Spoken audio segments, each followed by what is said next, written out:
Happy Aloha Friday, everybody.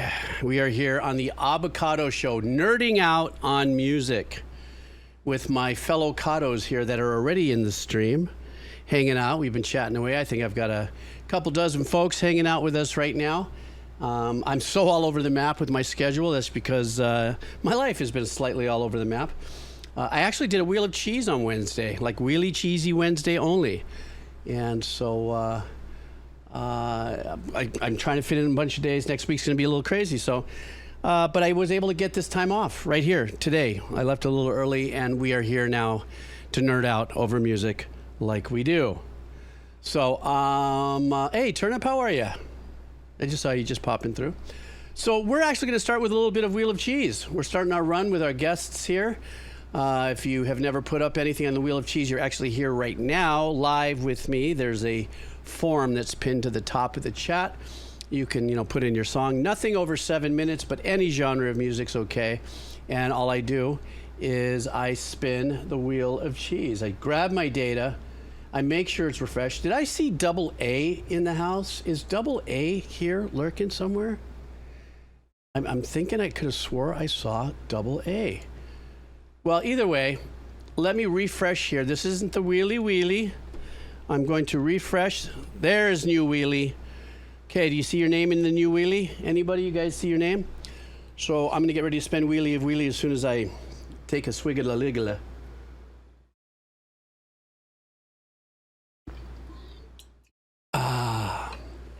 Liquid and Silco, how are you?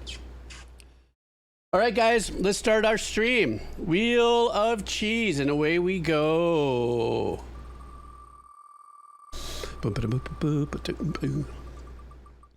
Who is it? Who is it? Who is it? Oh. Nintendo Rudy. Let's see what Nintendo Rudy would like for us to check out. Nintendo Rudy wants us to listen to, let's see, most recently released a song by the band Muse. Muse is known for experimenting with hard rock, metal elements, and electronic and synth instruments on different albums to convey melodic or melancholic, and tense emotions, often against an underlying dystopian or apocalyptic narrative. Could be very suitable for today, I'm just saying. In this song, they seem to blend everything together while being apparently more personal than usual. All right. So this is Nintendo Rudy. The name of the band is Muse, and the name of the track is Unravelling. Here we go, starting our stream for a happy Aloha Friday. Let's go.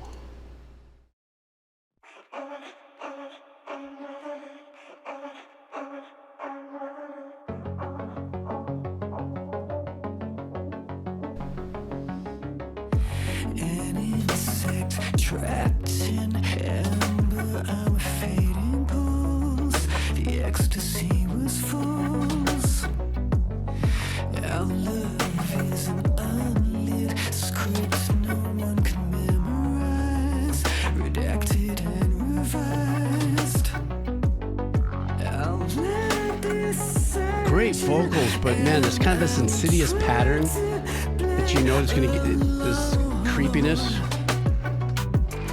of the arpeggiation.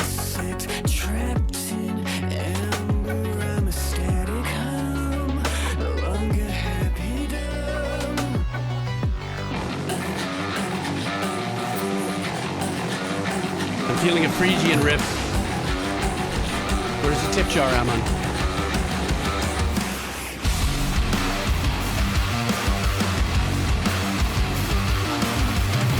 Wow.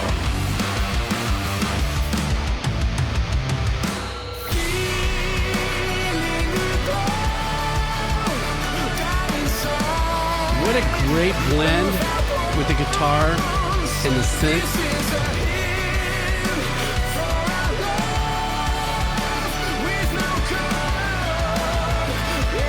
Love that pattern in the back. Da, da, da, da, da, da. your eyes go cold at sunrise as we disembark. You left me in the dark. Ooh, that bass. Trapped in amber, I'm fading high. Our heaven is a lie.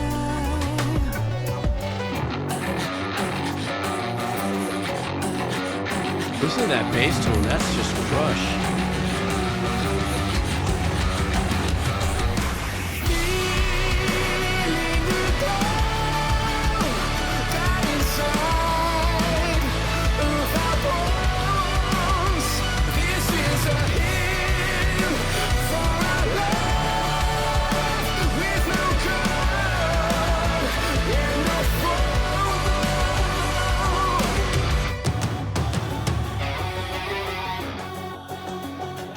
God, I love their infusion of the synth work with this. The particular patches that they're using for this. That's a throaty guitar sound.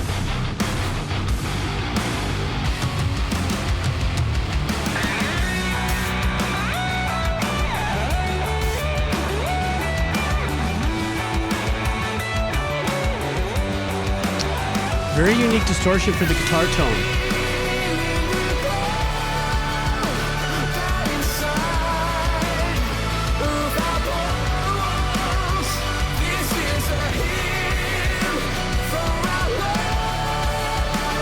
I really love that melodic pattern in the back too.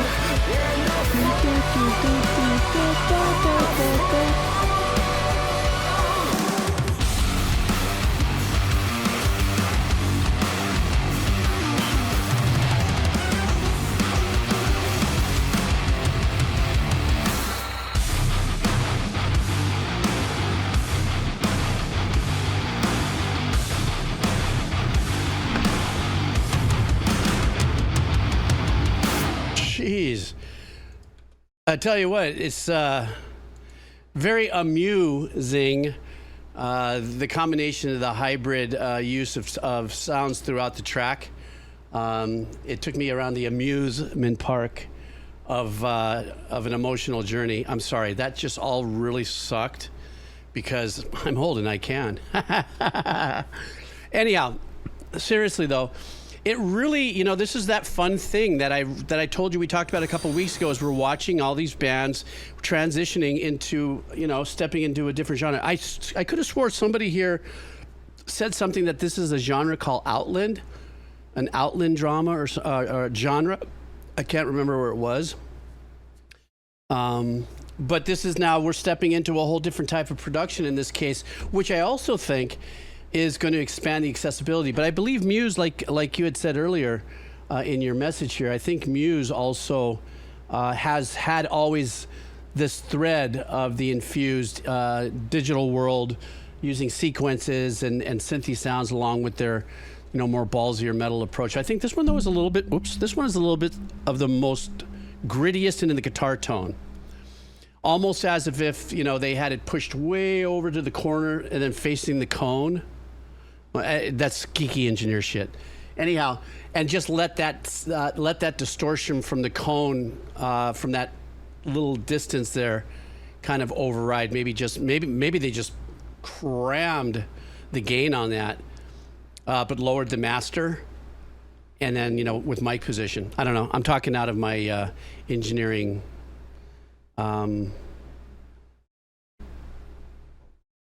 MDMA kind of vibe.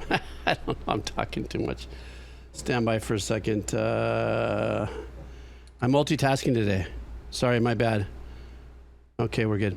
Okay, so yeah, one more streamy cheesy and then we're gonna get into our donos.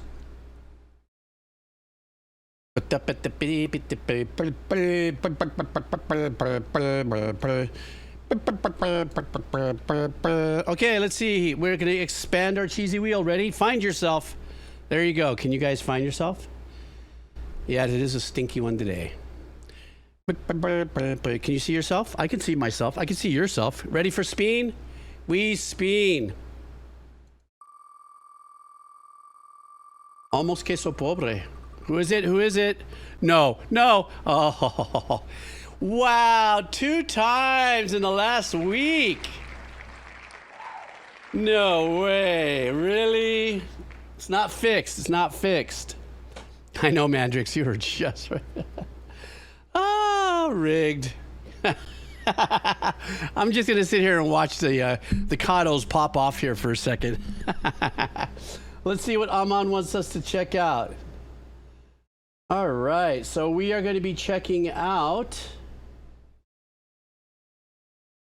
Oh, this is going to be really nice because a lot of people have been talking about this lately, this band. And so here's the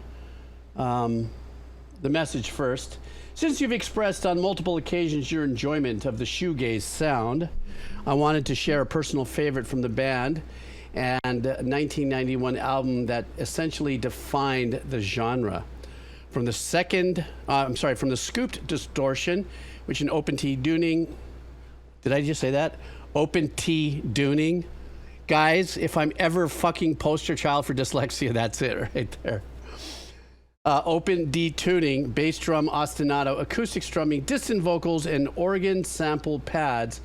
I like to equate this song to a warm woolen blanket fresh from the dryer being wrapped around your ears.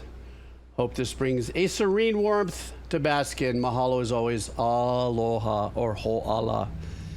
That is so funny. When my eyes are freaking out on me a bit. When it said here, I like to equate this song to a warm woolen, I thought it said warm wooden blanket. I had to stop and go, what's a wooden blanket? I'm just, guys, please, it's almost over. Ladies and gentlemen, of course, I didn't tell you who the band was yet. So Aman would like us to listen to My Bloody Valentine. The name of the track is Sometimes.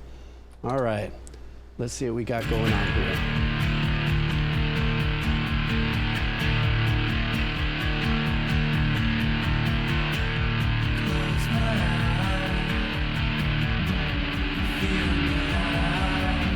Wow, that is a trip.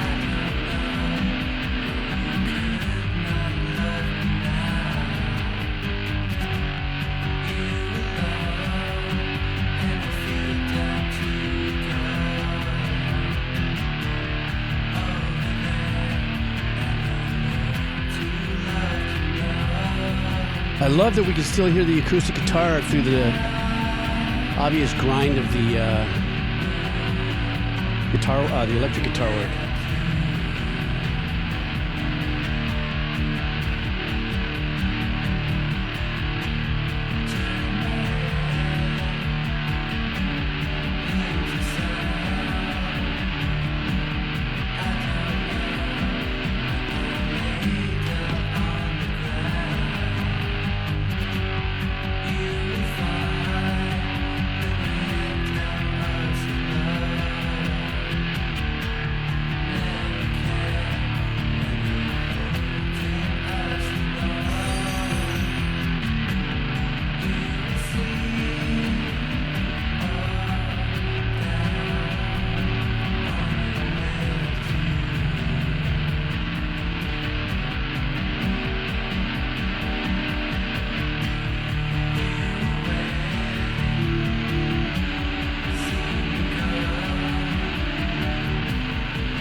I like that nice little soft mellow ambient pad that's back there.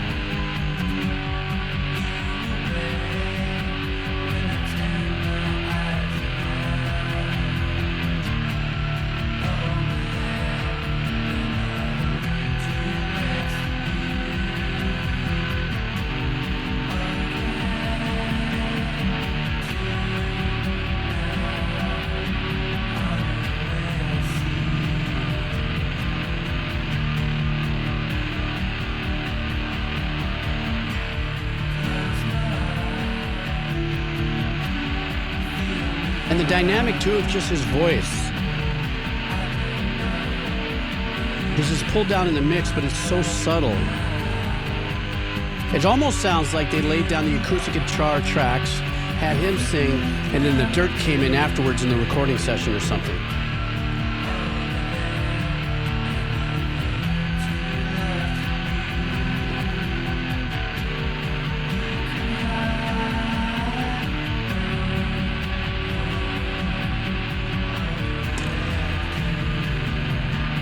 The guy reminds me of that, the voice reminds me of that guy with the bald head. God, I can't remember the band's name. Smashing Pumpkins.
This kind of sounds like it would have been the soundtrack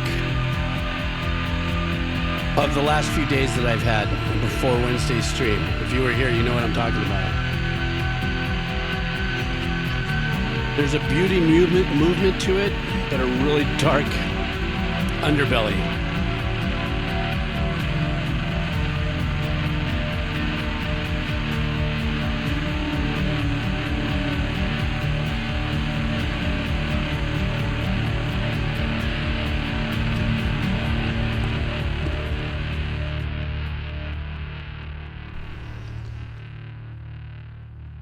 That was a really great track. I didn't know what to expect because I think I have listened to one or two of the My Bloody Valentine tracks and hearing it, I think with the drums, obviously, or the arrangements that I've listened to that had no drums to it. I really enjoyed the fact that it's, you know what this kind of gave me, that feeling of like the most beautiful boat, like a one-man boat that it's built well, it's great, it looks wonderful in a very difficult, like ocean challenging vibe.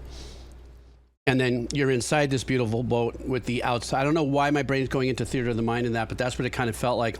And the guitars with that over the top kind of grindy tone to it is like the waves going, like this, but you just seem to find this kind of, eccentric balance in the middle in this perfect little boat. And you seem to kind of, am able to kind of get your emotional equilibrium tied in with the tone of the voice. That's what it sounded like to me. But that grindiness of the guitar though, whoosh, and that's that core part of the shoegaze. I guess shoegaze, it's a thing that you always have to have, is some kind of presence of, long tone, super distorted guitars and stuff. But I did like something else I also detected that I liked. There was a couple times where the acoustic guitar, which for me was fairly discernible in the mix, actually did some really nice kind of slide movements, or when they were using, I think you said it was D, right? So if there was doing like triads, movable triads, but keeping the D natural open. So I noticed a little bit of that too. I like that. I did like that. Yeah, that's what it is. All right. Are we ready for some of our donos? Our donos, we're looking busy today on our donos. And we have our first one. Oh, Judgment Kazi. Wow. Thank you very much. That's, thank you very much. Okay, so, okay, guys, I see. This is going to be a little long. 3 hours and 27 minutes and 14 seconds ago, you wrote me, just kidding. Jeebs, after hearing about your life recently, I decided that today I'm sending you an album that helped me get through some hard times. Jazz legend John Coltrane was no stranger to trouble of life, having struggled with drug and alcohol addiction and its impact on his personal life. John eventually found that faith and the community that comes with it could help support him through his struggles. And as if to declare his experience to the world, he composed this very album, A Love Supreme. This year marked the 60th anniversary of said album, and in honor of Comfort and Coltrane sax, Tyner's piano, Joan's drum, and Garrison's bass brought me through darker times. I hope I can find some relief. I hope you can find some relief in that same musical journey. Enjoy, brother, and remember, this too shall pass. Thanks, man. Appreciate that. All right, so let's check this out. I think I'm going to be doing the YouTube version here. Hang on. All right. So let's do this. This is John Coltrane and A Love Supreme. You guys ready? Let's go. Listen to all 4 parts. Yes, of course. And maybe not. Son of a falamama falak lagaba. Hang on for a second. What the heck's going on here? Okay. My bad, because it's always my bad. Because I'm old that way. Now we go. Here we go. All righty.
So love the engineering of that era.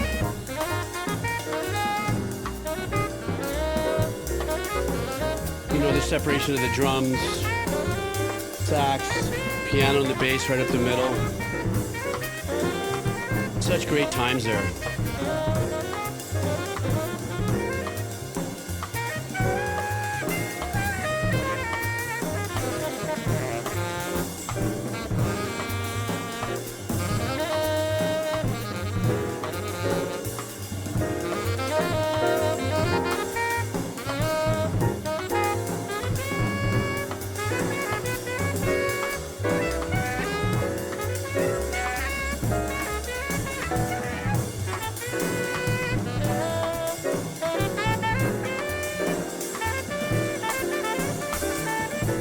You know, what I love about this too is that each instrument is carrying on its own.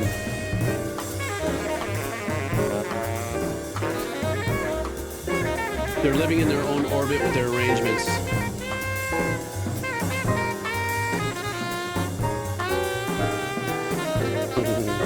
That piano. Ba, ba, ba, ba, ba.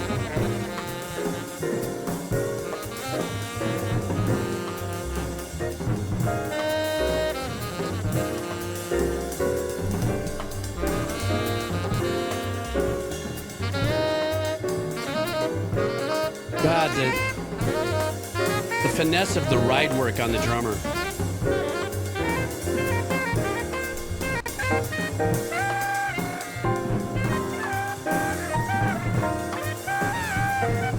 And speaking of the drummer, listen to the tom-tom and rim work.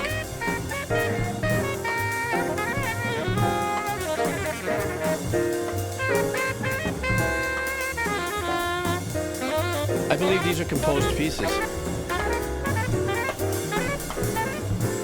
That it's not like an improv session.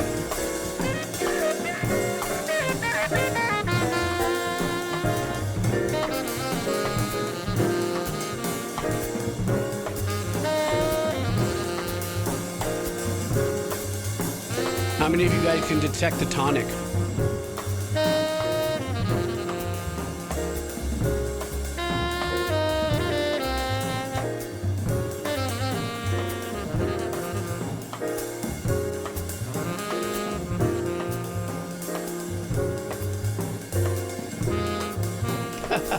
Ginger.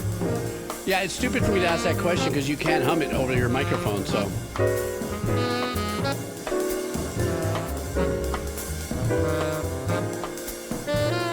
Here it is right here, this is it right here, this is the tonic through the whole piece.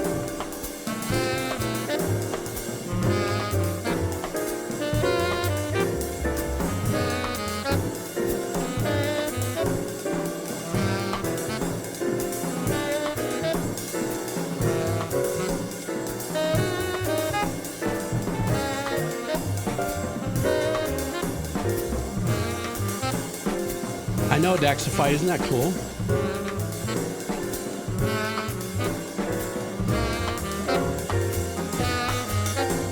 Ooh, something just happened right there with the engineering.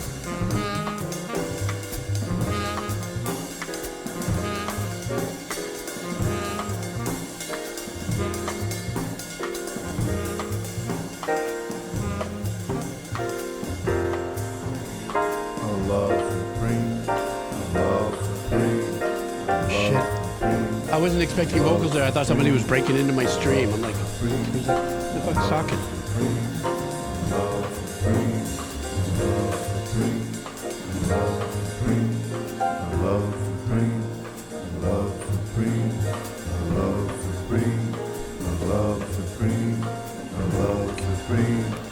You love the stream. I love the stream.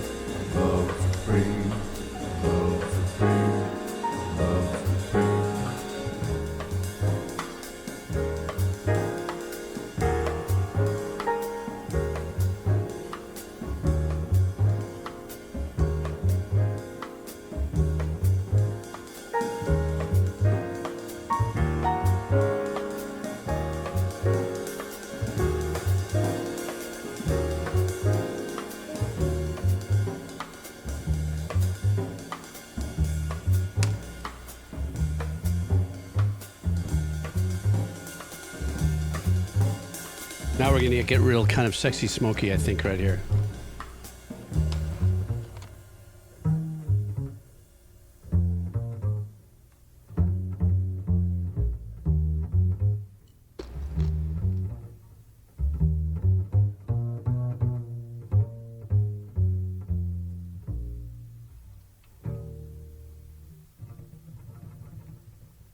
New track.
that piano work?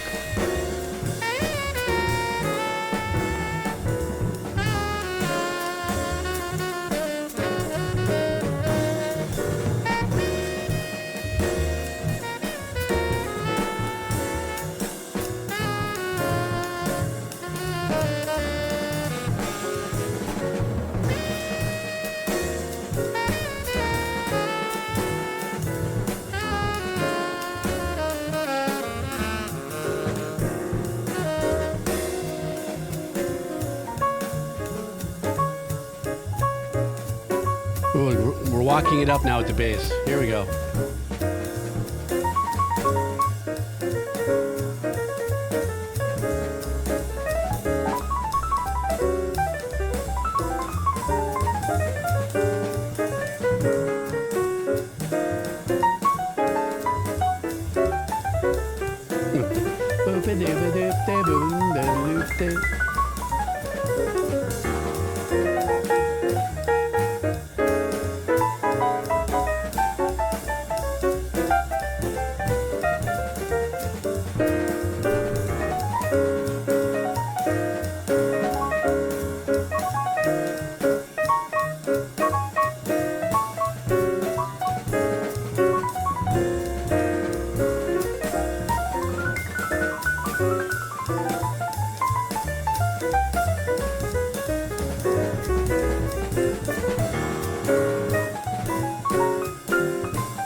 I love what the bass doing.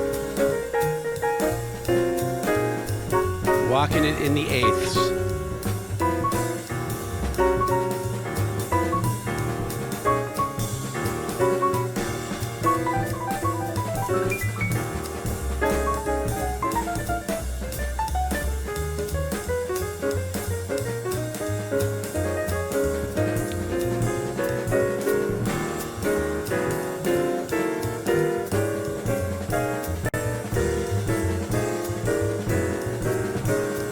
God, listen to that drum work. That guy is just not letting go of that ride, man.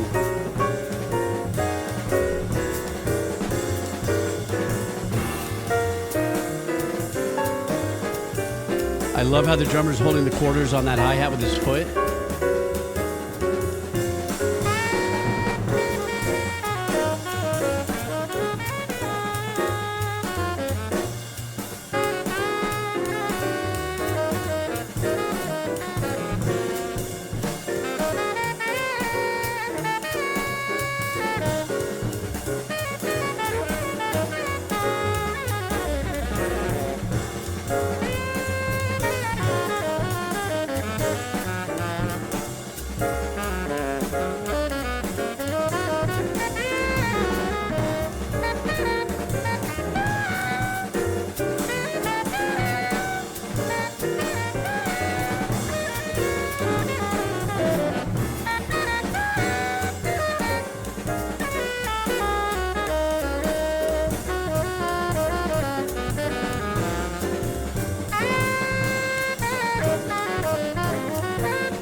You know, the swinginess of what's happening with the drummer on the ride is just so cool.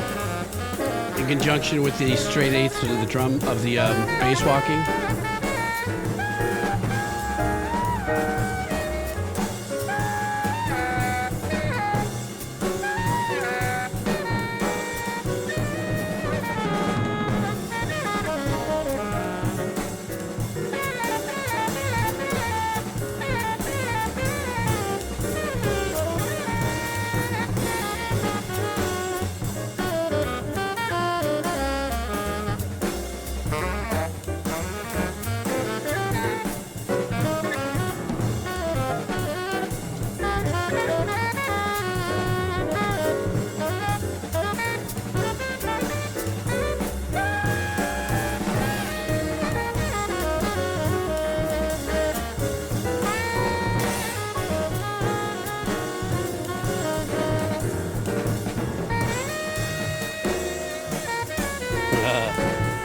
that drummer just did right there.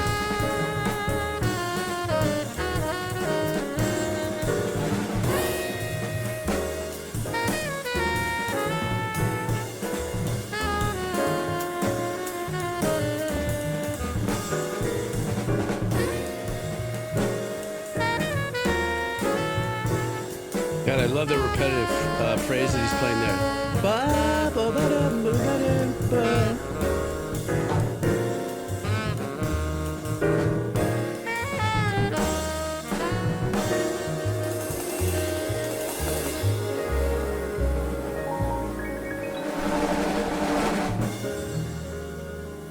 Thank you, San Francisco. Thank you. More to come. Hang on, folks. There's a little more coming here. There it is. Yep, vinyl flip is right.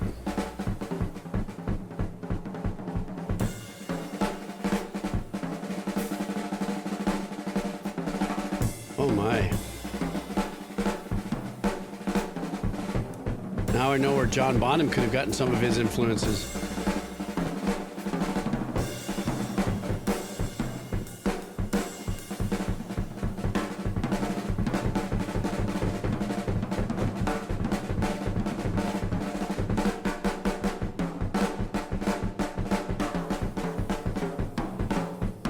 Like I feel like I'm listening to a little bit of Moby Dick.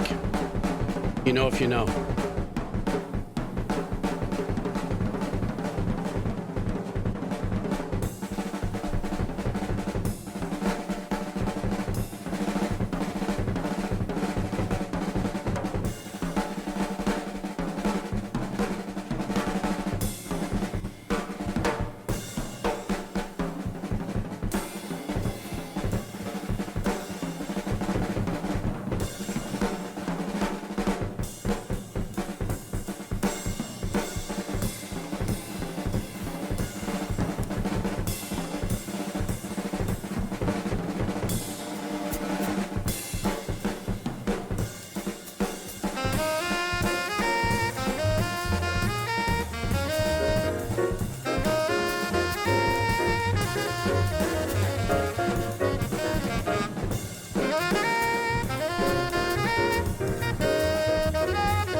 Bass player's holding it together for me here.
God, the bass is like the straightest thing in there.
I like that he laid into a little something with a repetitive pattern so I can dig into it for a second. Da, da, da, da, da, da, da, da.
That drummer is a freaking hurricane.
The bass was just kind of gliding behind there the whole time.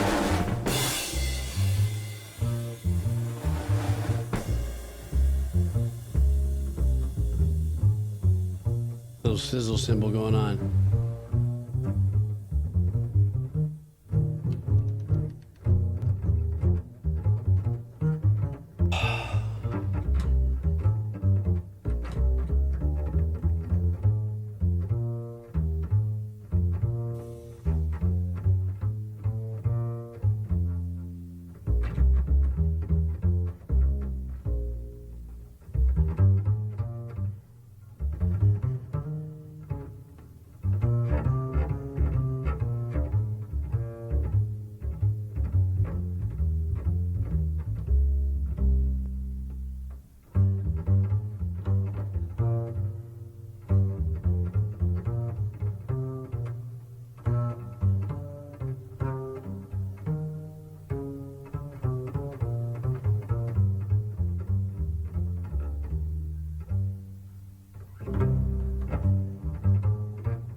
There it is. Come on, are you gonna get there? I thought I was gonna leave us hanging there.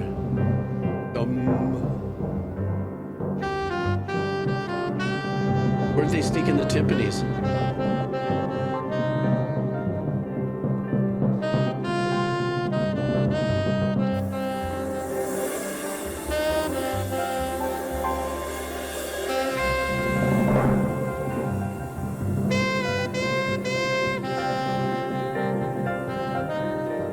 Tasmi, I am so mellow right now. The musical juju worked.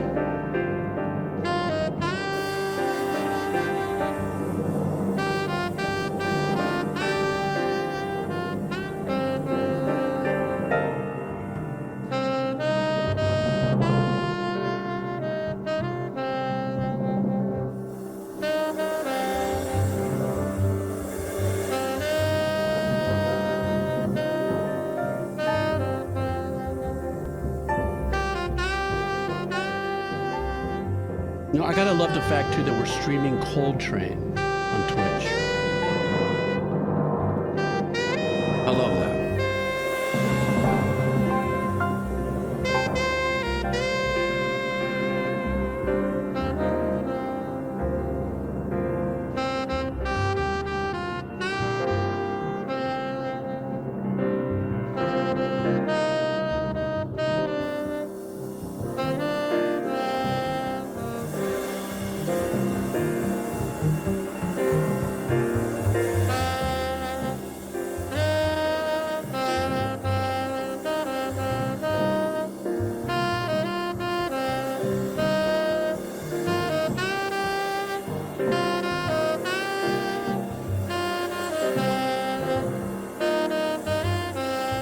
What I love about this is almost like the never-ending ending. There's something very beautifully mysterious about this.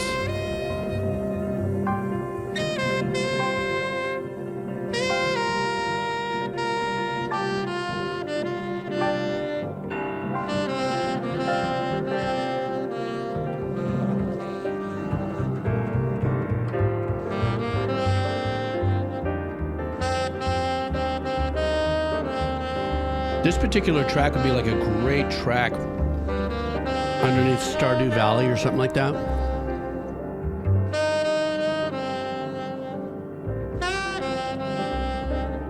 And forgive me for associating that with that. I mean, almost sounds like it would be a sacrilege statement, but...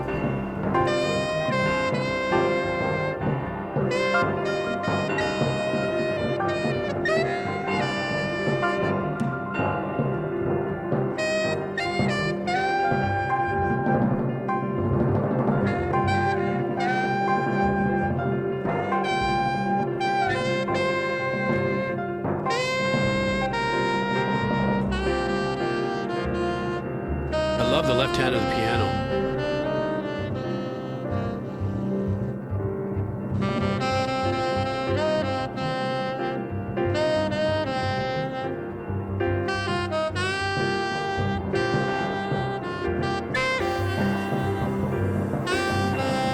Can you hear the constant running of the left hand?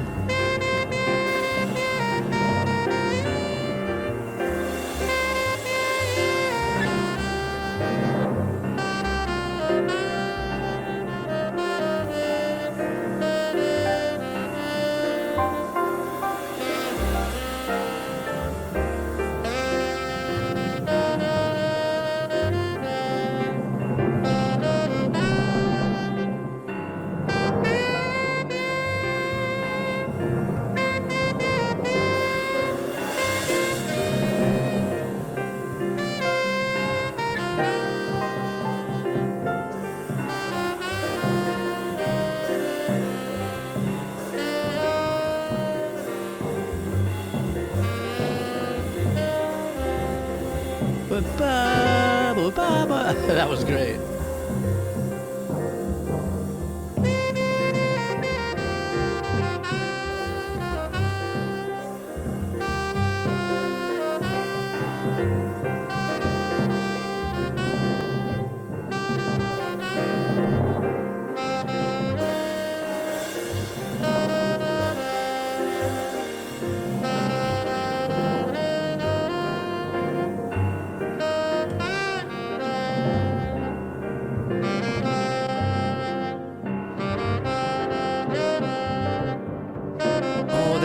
Lights and Grim Fandango. That would be perfect for you, right?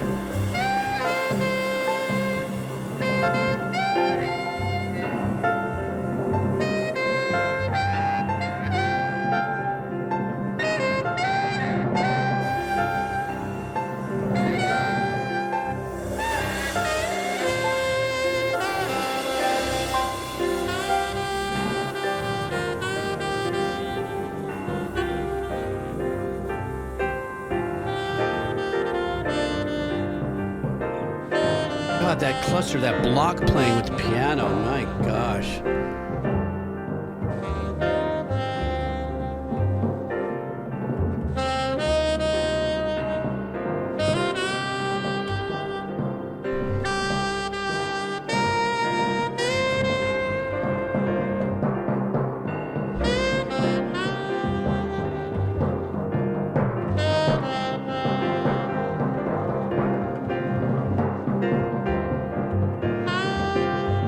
Timpanis come.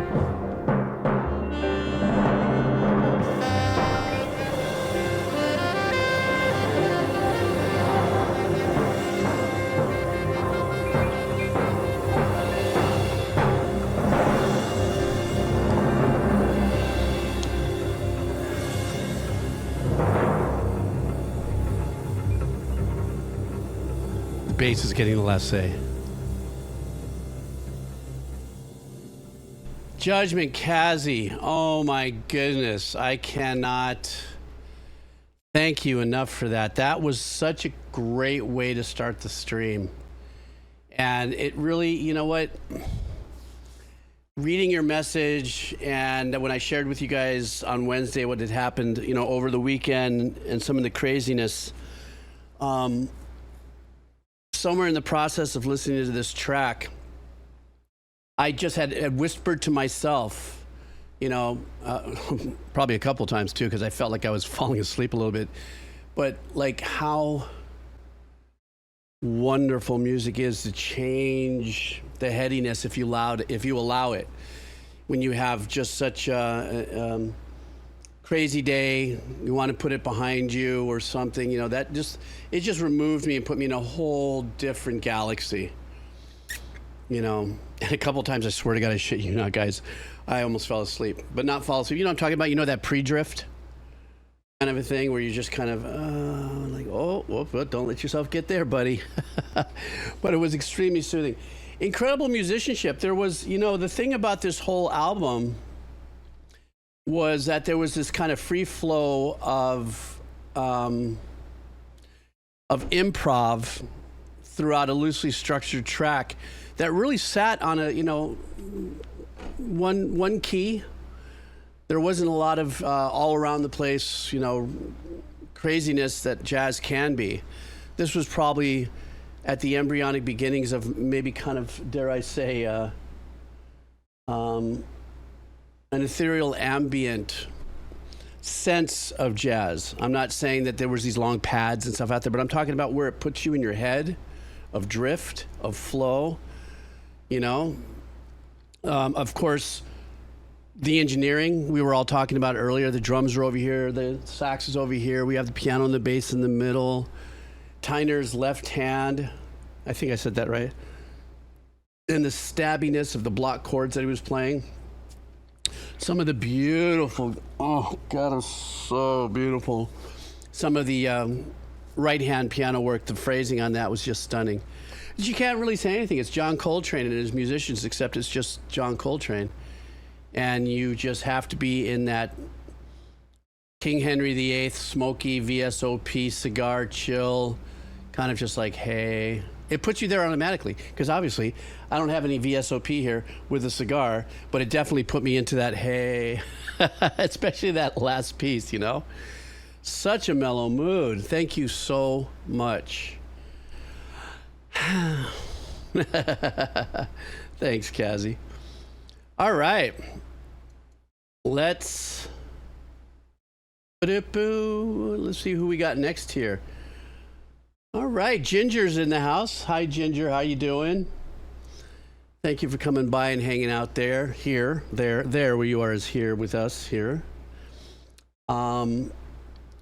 Ginger wants us to listen to a band named Rotteen. Is it Rotteen? Is it a play on rotten? But it's Rotteen. The song is Ignorant to the Void, extended unmixed edit. Rotteen de Moon, one of the many aliases of Emma Essex, is her hardcore fusion alias. Emma Essex is allegedly dropping a new album tomorrow at 6 p.m. Central Time on her YouTube channel, Haley Labs, which alias is going to possibly Emma Six as herself. Huh? I'm sorry. I understood what you said. My brain cell is still on Coltrane pattern. She hasn't released an album under her name in a couple of years now, and another artist named Rowans. All right, guys, we're doing this. This is from Ginger. The name of the artist is Rotteen, and the name of the song is Ignorant to the Void. This is the extended remix, or unmix. I mean, the extended mix. Here we go.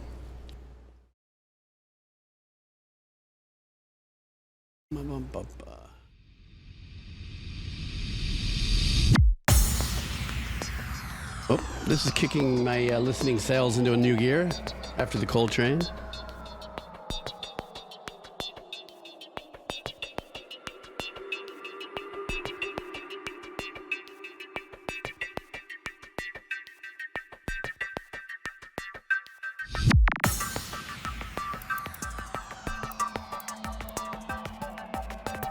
God, I love great use of the percussive elements there.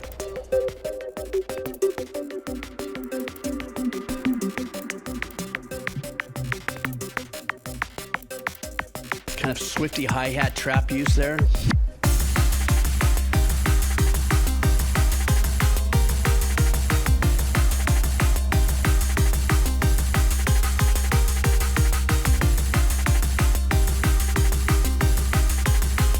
This is giving me little Spangle vibes. Early Spangle.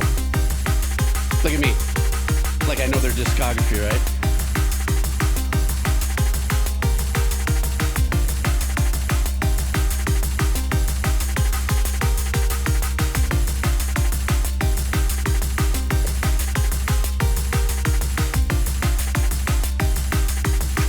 Active aliases. Oish.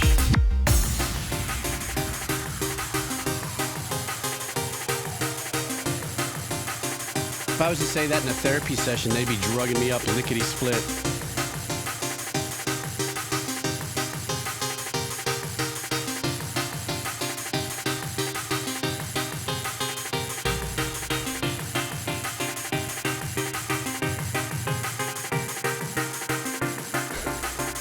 Musical Sybil.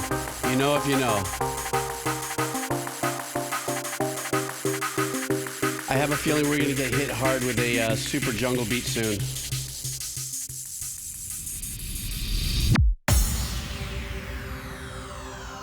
Maybe not.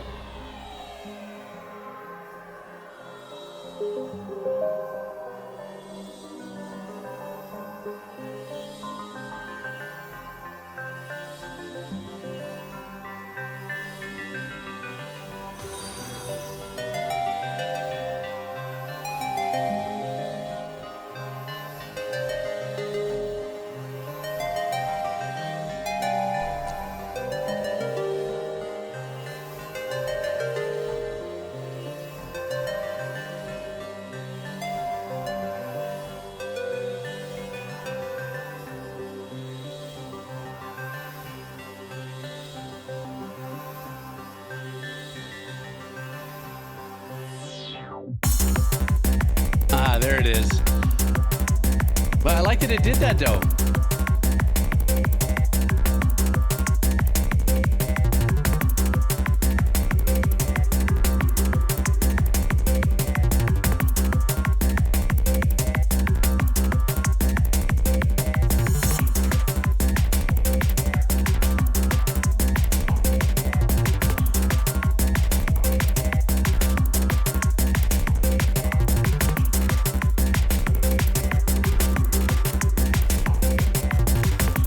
I love that mid-level bass.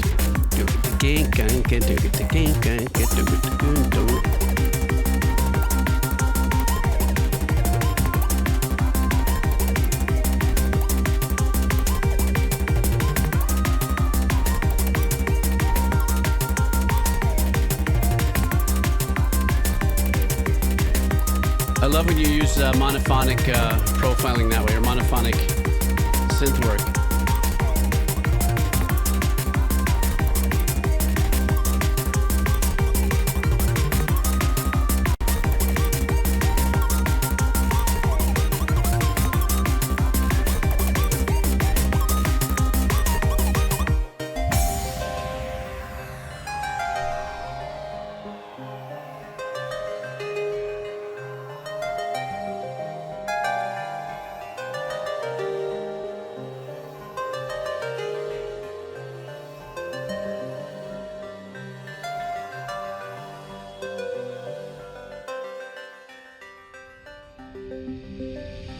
Here we go. I had a funny feeling. Oh, I like this a lot. This part.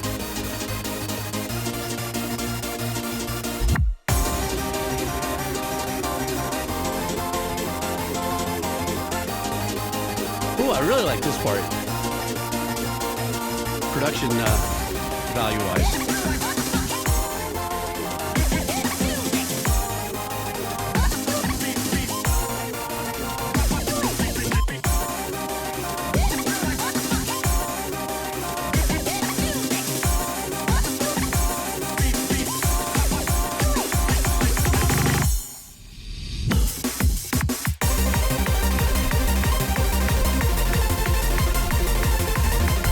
I really like this. This section here is great.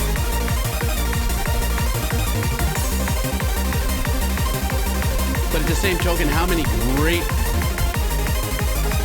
sections like this would be in video games too, right? I think that's a compliment.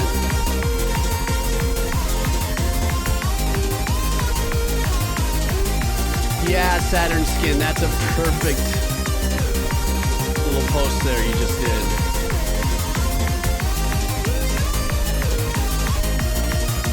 Right? Riding hippos?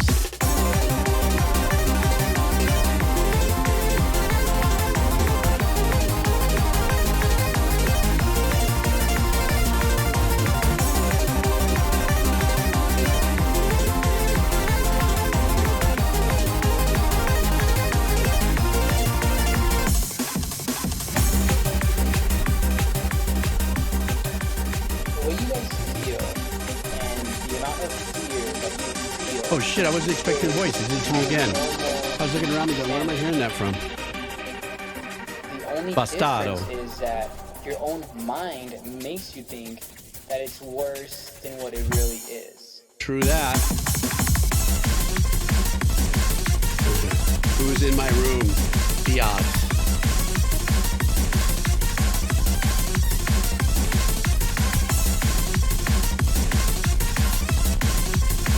I don't know, I'm feeling a little bit of Prince of the Revolution right here. I don't know why.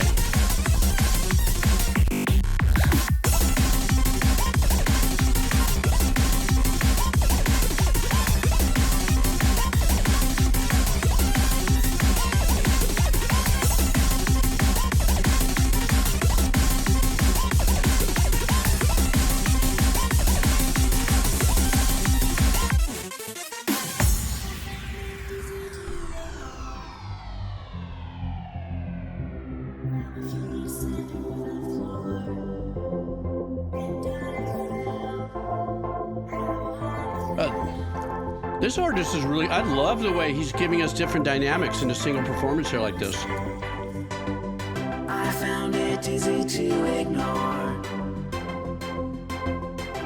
Well, my feet slipped through the floor. Gee, sorry. Thank you for letting me know. Well, I yelled and tuned in on myself.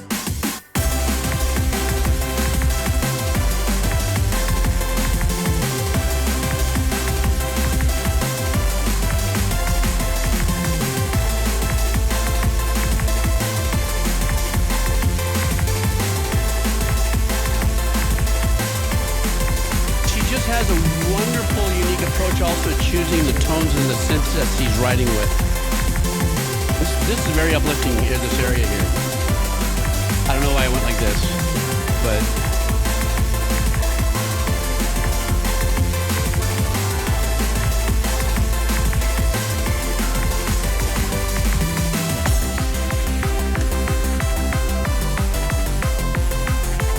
just realized what that.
I like how she tamed that jungle beat in the back.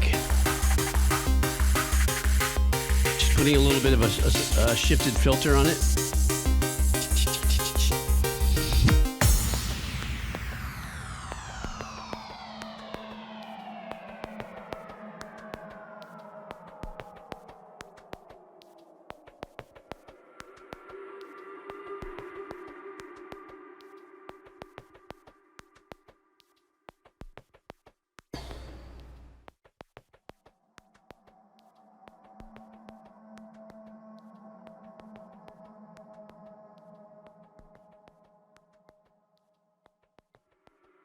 What a great way to let that thing fade out and run like that.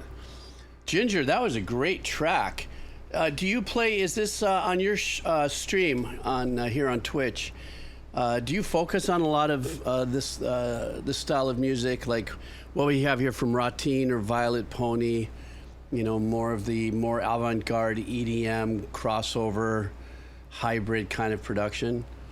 I mean, I've got to come over and check you out while you're actually streaming so I can hear how you DJ too and just hang out also and show some support. By the way, guys, for the few of you that are here hanging out right now, don't forget to check out Ginger's Twitch channel. He's a DJ and he'll do streaming sessions and stuff like that. And I mean, I haven't actually checked it out, but I do know one thing, based on your taste of the music that you've brought over here, you probably have a pretty sick playlist that you're playing on your stream there. Anyhow, I really enjoyed how this artist selected not only the types of modules she was using to get the sounds that she got, but she took it almost felt like a 6-part journey. You know, little shifts and, you know, in the production dynamics, if you would, spacing it out, giving us some breathing room, tantalizing us with little thingies here, and then all of a sudden, you know, I actually had favorite parts in each one of those little sections. You know, but you know, when tracks that are long like this happen, I have more tendency to just sit there and sink in it. Like tracks that we listen to here that are like over 7-8 minutes long. I'm just sitting here going, okay, I'm just gonna sit here and just sink into it and let the track, you know, run my veins, if you would. But 40,000 songs in my crates. You still have crates?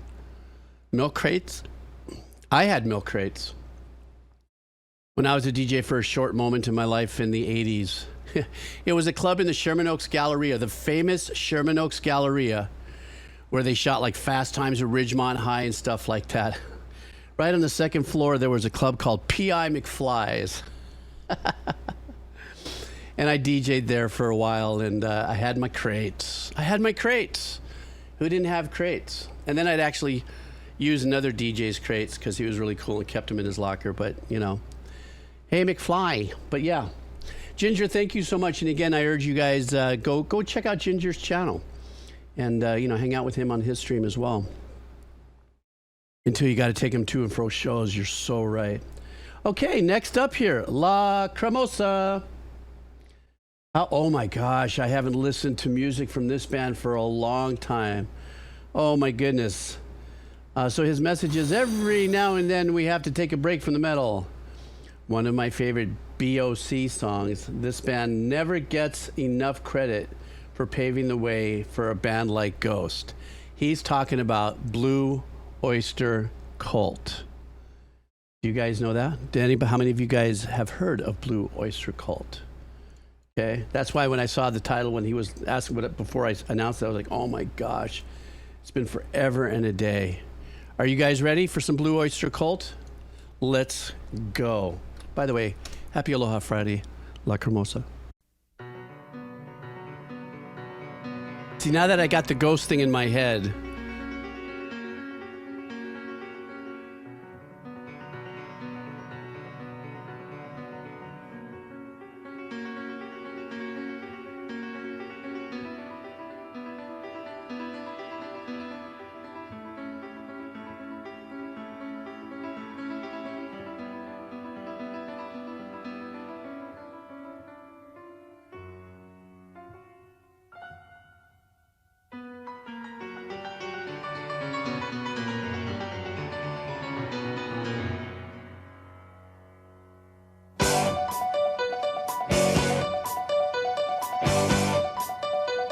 what they did to that poor piano sound.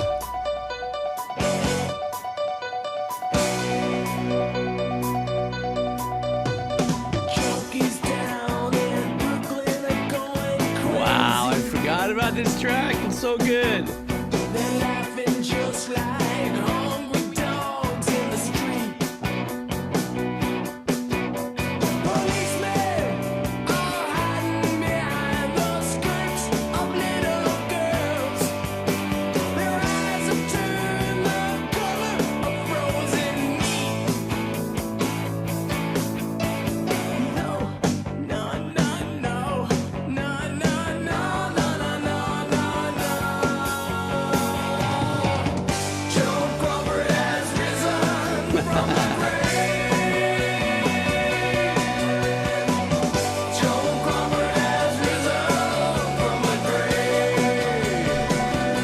Joan Crawford. How many of you guys know who Joan Crawford is?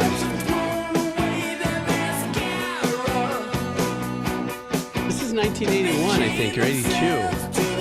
83?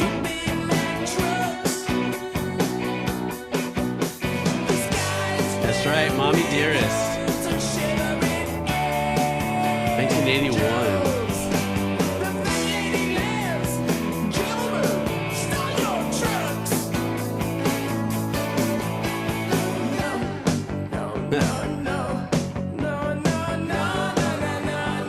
Very David Bowie-esque a little bit here.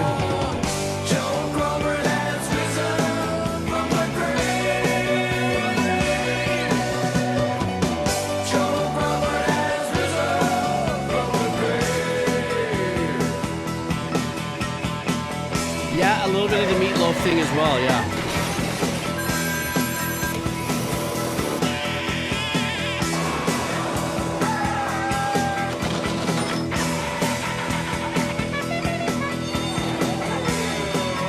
I wonder if all that sound design has something to do with the movie, right, Mommy Dearest?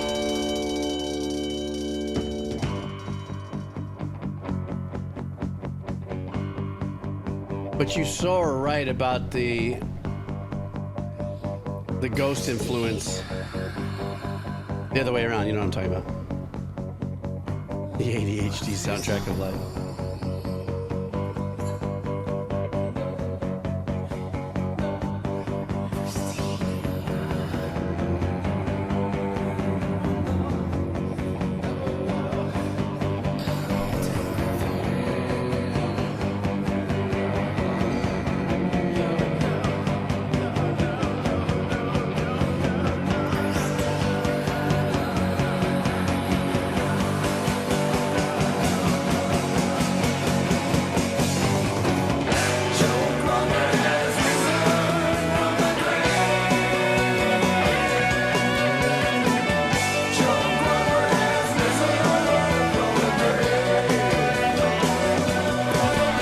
Piano bass.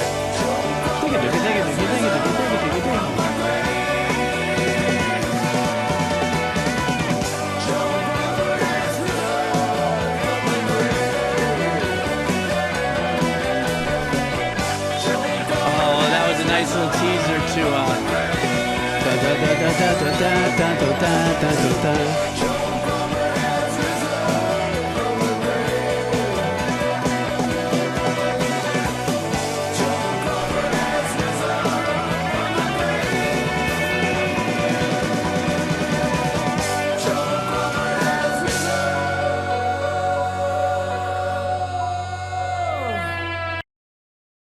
Oh, bro, what's the cutoff? I didn't do that. It wasn't me, Lacrimosa.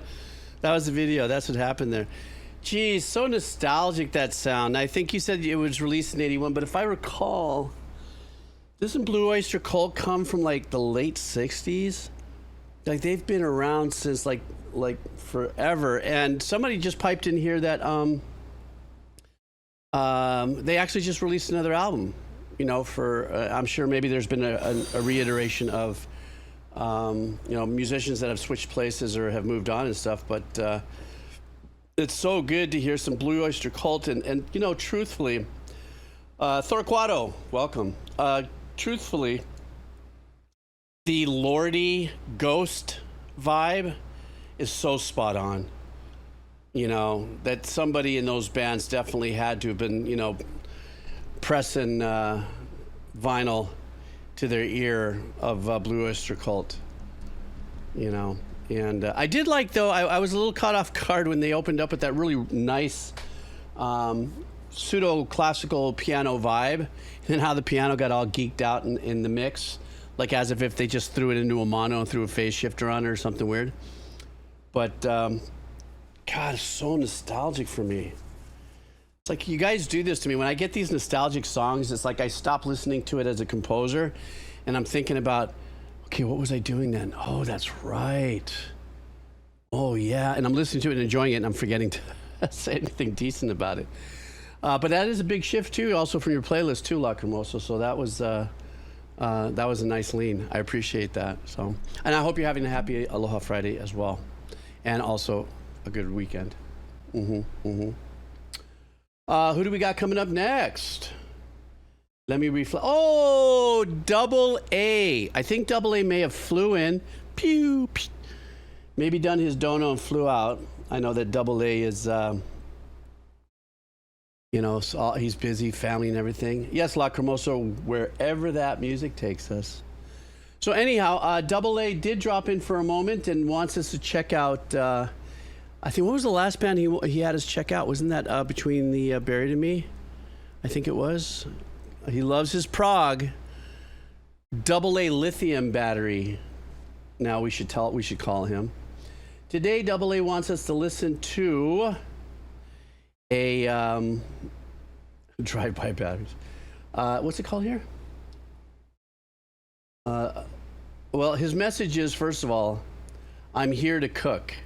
So I don't know if that has to do with the video we're going to watch or the song, or if he's actually cooking. So, and he's cooking while he's listening to the stream. So that being said, this song is called Don't Go Too Early, and the name of the band, I think, is Asymmetric Universe. Oh man, I know when Double A does this, we're here for the ear candy and the math rock or something. I don't know. Here we go. Oh my goodness, YouTube is just...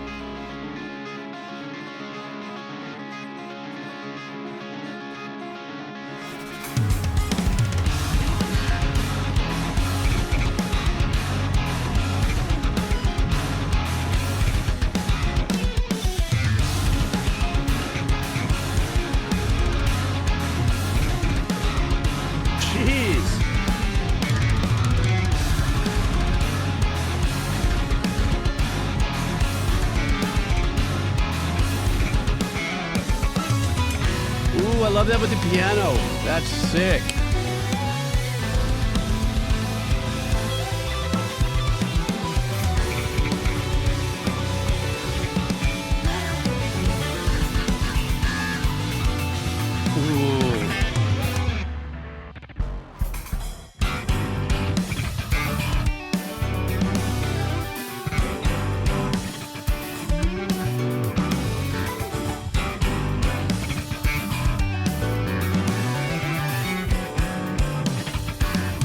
Hear that little string line in unison.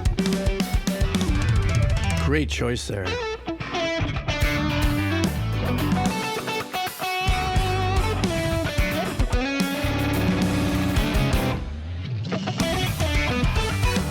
This is reminding me of one of my favorite guitar players named Jakub Zaiteki, if you know that guy.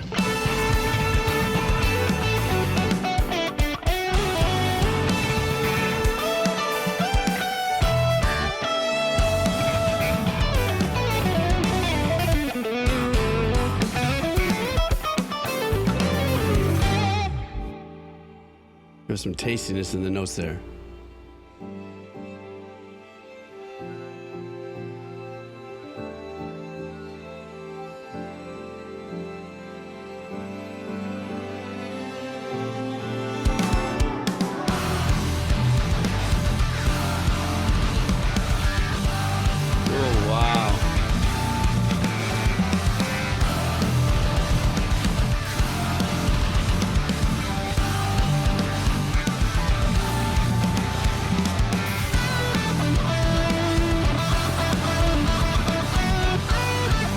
That's a good genre called Saturn Skin.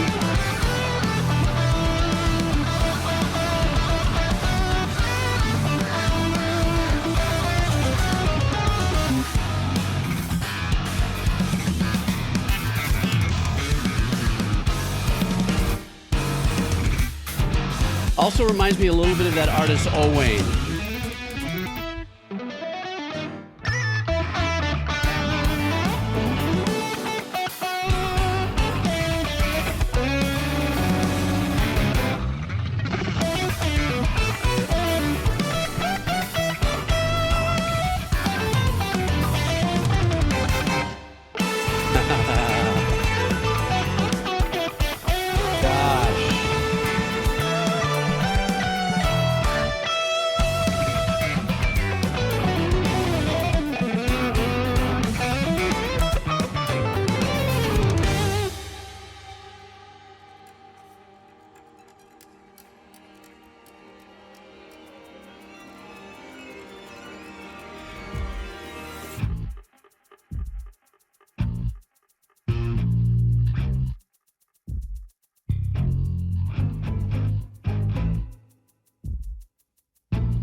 Ooh.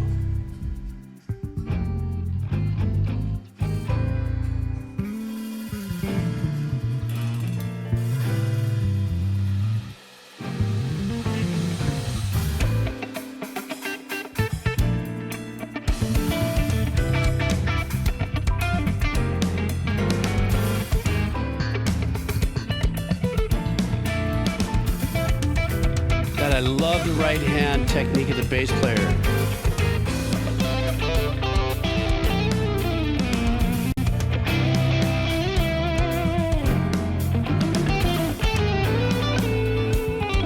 I also love the warm and fuzzy tone of the guitar.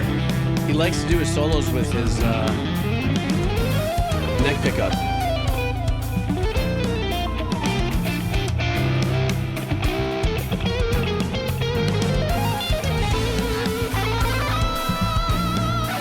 Oh, let's switch it over there to that lead tone.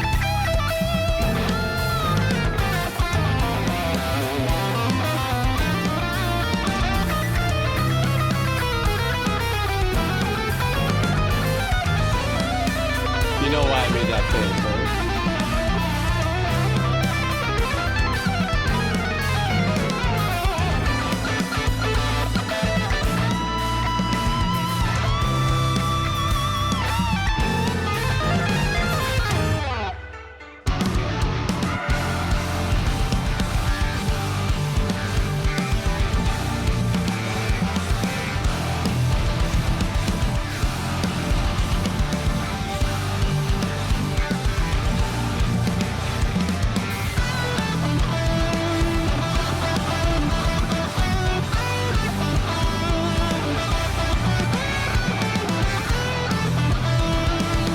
So dissonant, yeah?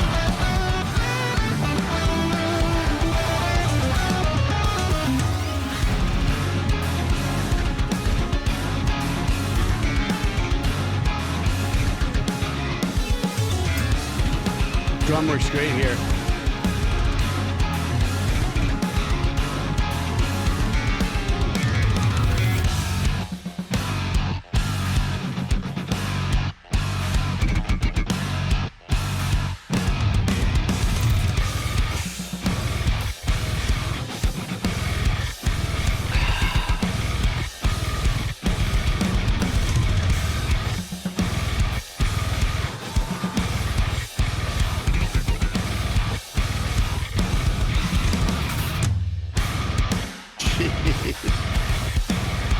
we are officially in Coconut Rhinoceros Beetle Fart Drop Zero.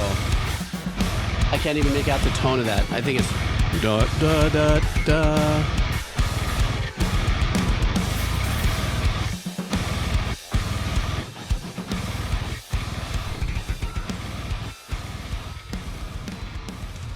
Double A, come on. Always bringing this to us, you know, making us hurt our heads, our necks. We get all glitched out. Every time Double A comes up in here and drops one of his super progressive metal tracks, I feel like I feel like I need to go to a chiropractic adjustment because there's so much of me, I think, that's always going,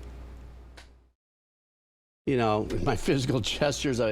Very, very fusion. This one is a lot more fusion-esque in its metal emphasis, if you would, almost borderlining on the more abstract with some of the out-of-the-box soloing that was going on there, or lead work that was going in there. I guess they're brothers, so that's a unique relationship, how that comes together in uniform with creativity, especially something like this that does lean into a lot of unison style work that's going there. You know, stretching themselves beyond the phrasings in between, wrapping around at the end of maybe 4 or 8 bars or 6 bars or something, doing very nuanced, independent joy riffs, if you would. I have to say, one of the extraordinary things for me on this is when I watch bass players and they have those 6 or 7 string basses and stuff like that. It's a whole different kind of technique with the right hand. I am just at best, on a 1 to 10, I consider myself maybe a 2 of a bass player. And I have enough of a time just keeping my 5th string muted while I'm doing works and stuff like that, and then changing it over to hurry up and do some slapping and plucking. And then, you know, if you really watch, what I love about great talented bass players like this guy we just saw, you see how many different techniques that their hands bend into. You know, not to say the guitar players don't necessarily do that too. I've seen guys like Tim Henson go in between, you know, some thumb slapping stuff into some economy picking styles and stuff of that nature, where you're using pick and finger techniques and so on and so forth. But it was really fun to watch him. He was doing something with the slap side of his bass that reminded me of bass player Abraham Laboriel, where Abraham uses this kind of finger motion like this when playing bass. So instead of doing this, right? Most people will do that with their fingers. You'll see them do that. And then there are some people that'll just play like this, you know. But Abraham does this thing where it's this very unique technique. He showed it to me once, like 30 years ago, and it was so unique, and the tones that it got from the strings. So, you know, watching this bass player made me pull from that.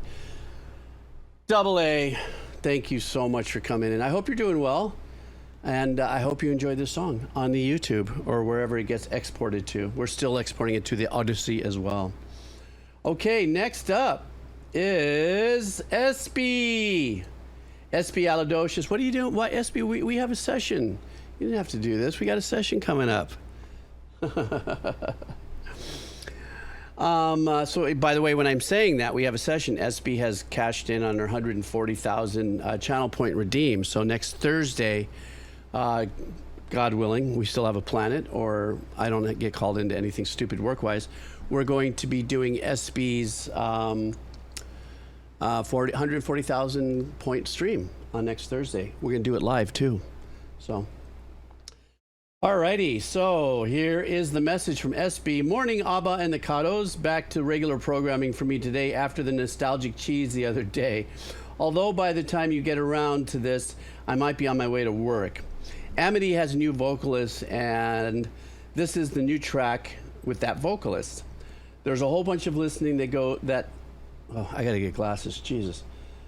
That's a whole bunch of listening that think, and now Aaron, I didn't read that right, I'm sorry, who was the final original band member, is gone. That is no longer true. That is no longer true. Amity Affliction. But I think the sound is all Amity. Enjoy. I'm sorry, I just totally butchered that. I'm gonna have to go get glasses. Anyhow, this is Amity, Affliction, All That I Remember from SB. Let's go. I'm so sorry, SB, I roasted that so bad. I'm trying to read it, my eyes are crossing.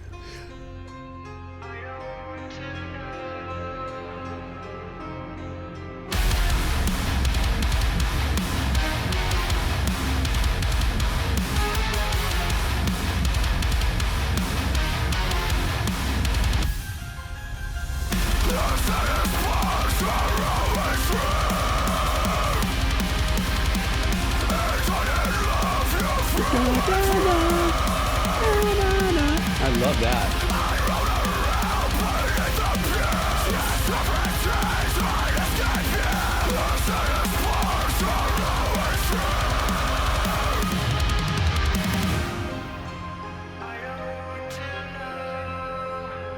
Cause all that I remember are golden chains. I love the harmony on the vocals.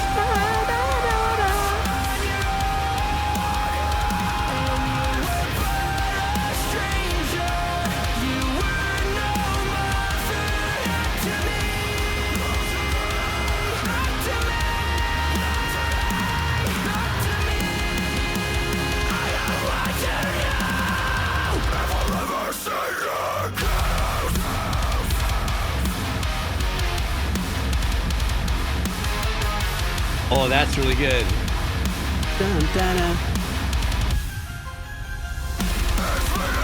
So delicate, that little thing before they kick you in the balls again.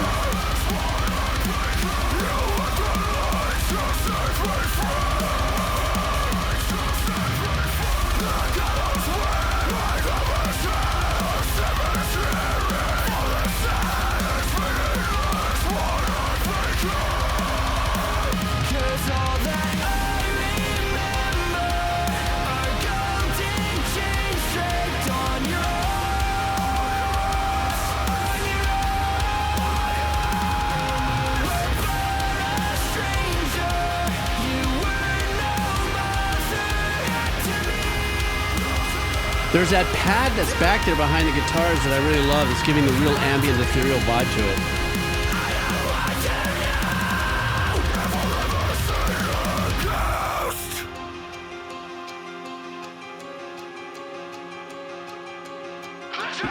Loving this part because you know what's coming around the corner, right?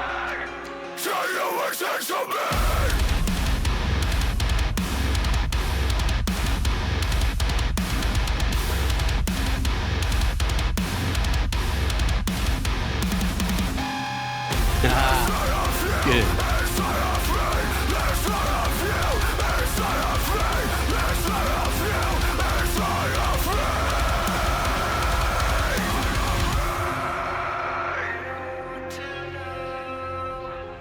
Cause all that I remember are golden chains straight on your heart, on your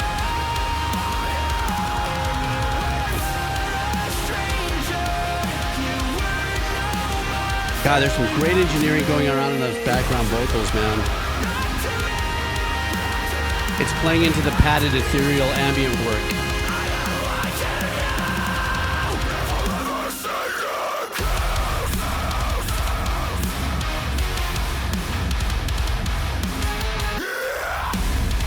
Nice.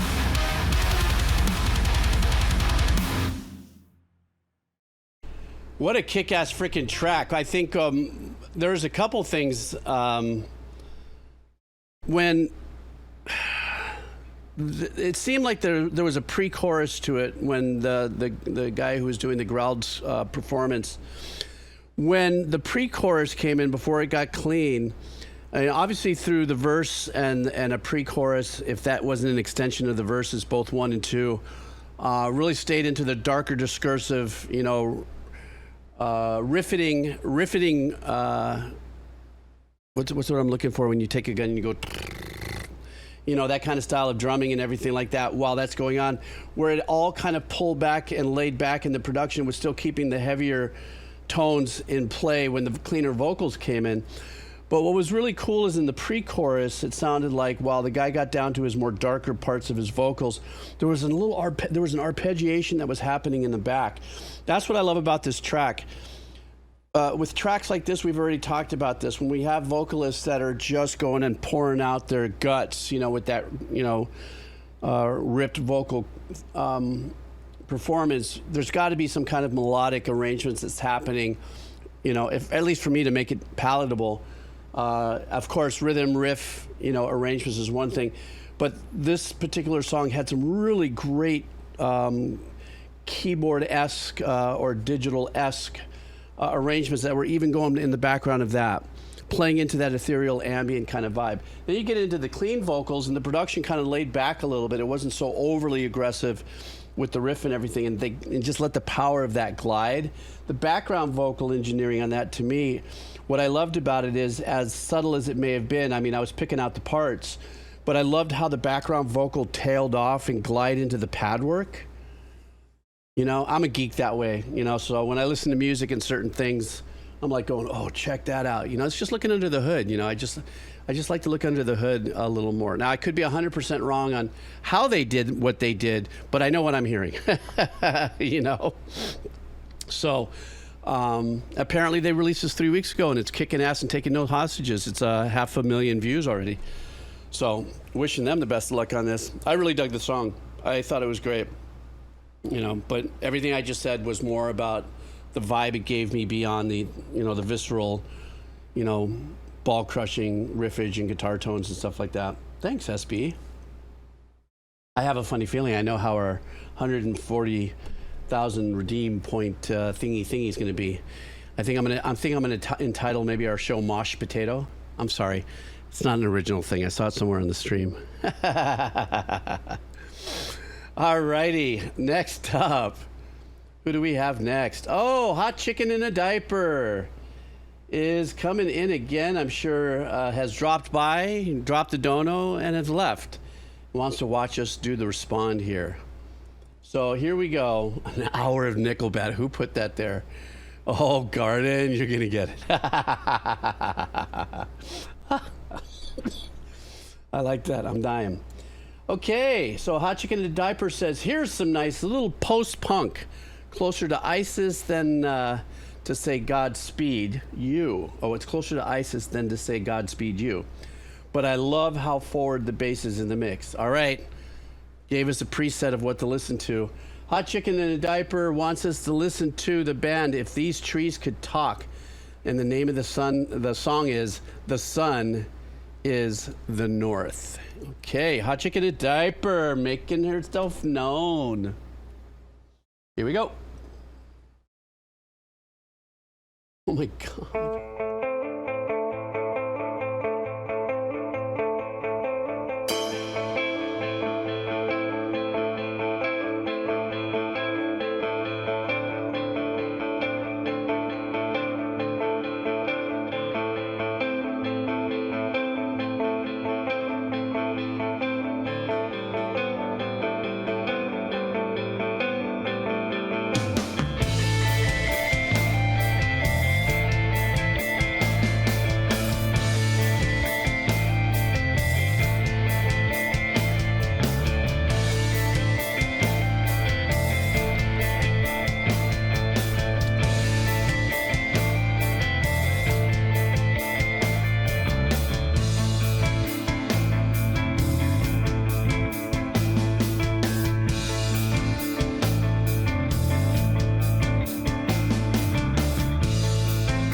Love how it's taking our time. They're taking their time and getting us into this, letting us just marinate in this.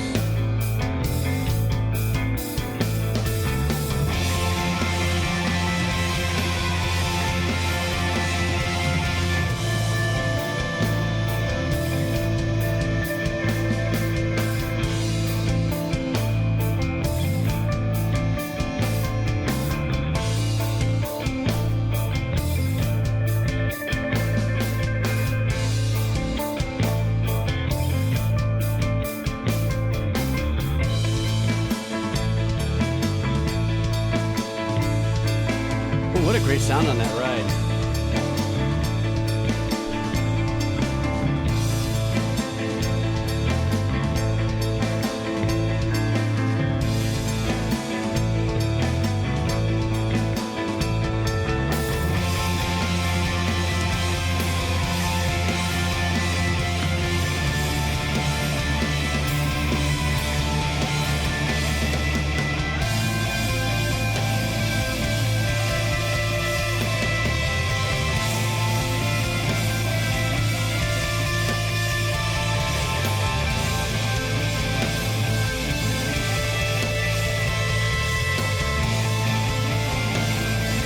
know, I'm really becoming a fan of this.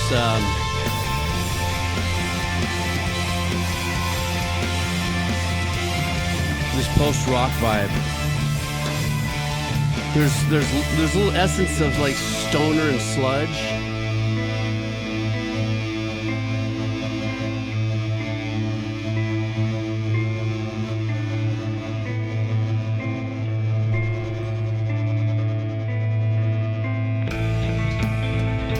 See, this to me is the very post-rocky kind of. This production here is probably some of my favorite style of production.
I also really love the fact that the kit sounds like it's in a real small room in consideration to the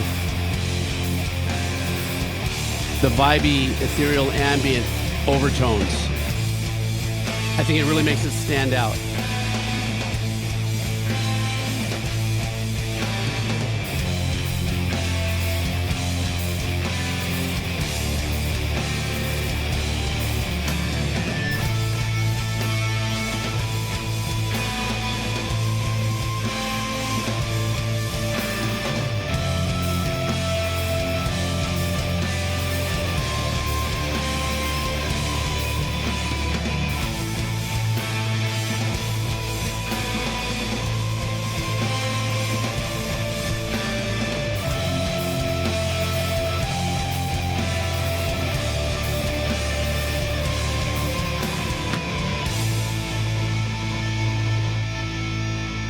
And this is where I get a little, like, I don't know why my brain always goes shoegaze. But anytime I hear those, like the melody, da, da, da, that melody in the way that's played, and the way those tones hang out and ring out, I guess maybe shoegaze is the only kind of style that I was exposed to that style, but then finding that there's these crossover elements in something like this or at least this track of a post-rock representation. You know, it was such a great vibe. As a matter of fact, I actually really started getting mesmerized and just looking at the thumbnail, because it kind of felt like it was a little bit of a forest fire thingy, or in this case, Son of the North. I'm just really, is a lot of post-rock instrumental?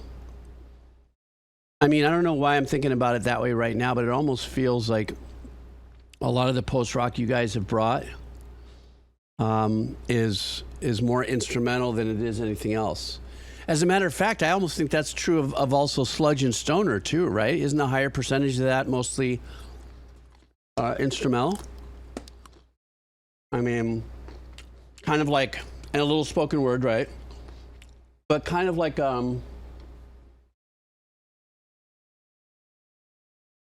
the jam band approach in production.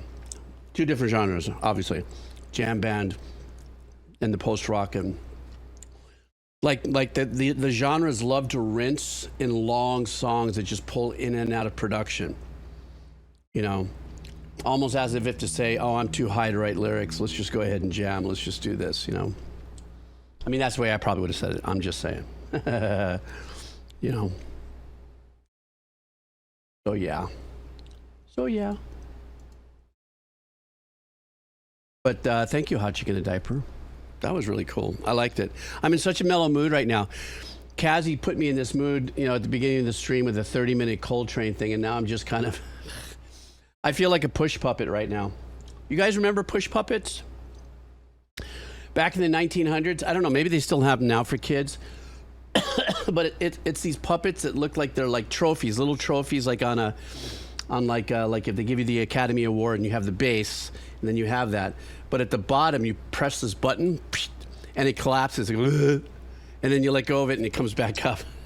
That's kind of how my brain... did you have the donkey one? That's how my brain feels right now, is one of those push puppet,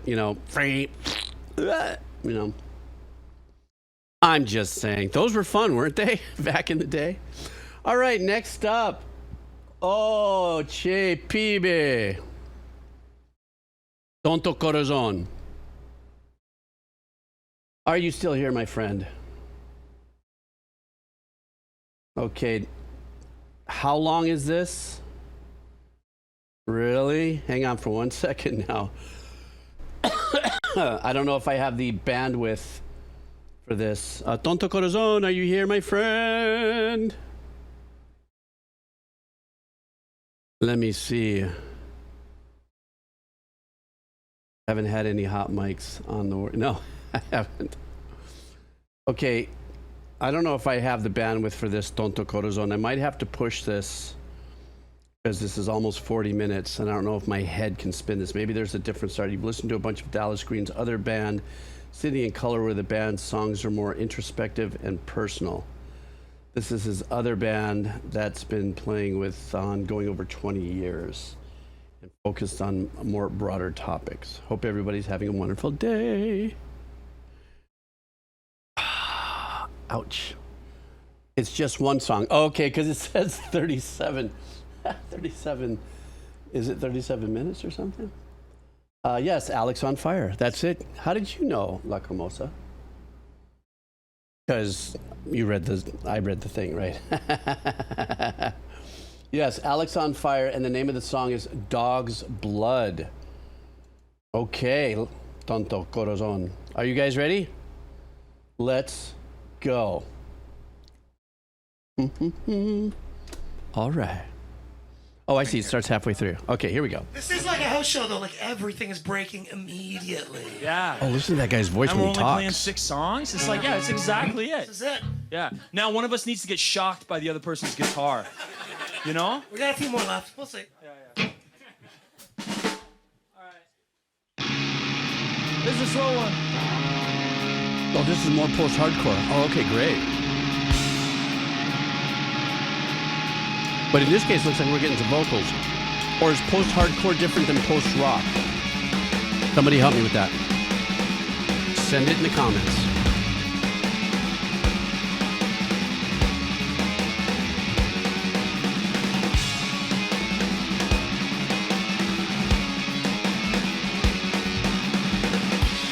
So I take it post-hardcore is a lot more hardcore. Oh yeah, obviously. All right. Dumb question.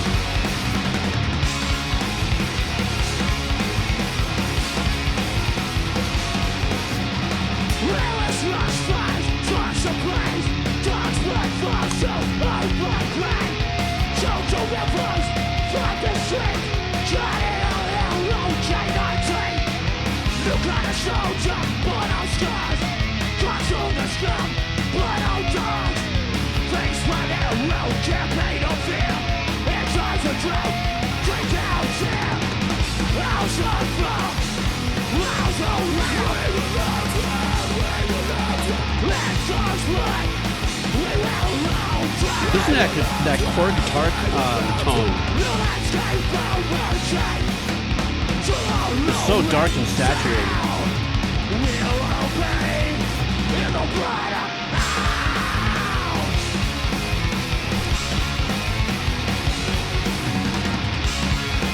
But what makes this post-hardcore opposed to hardcore?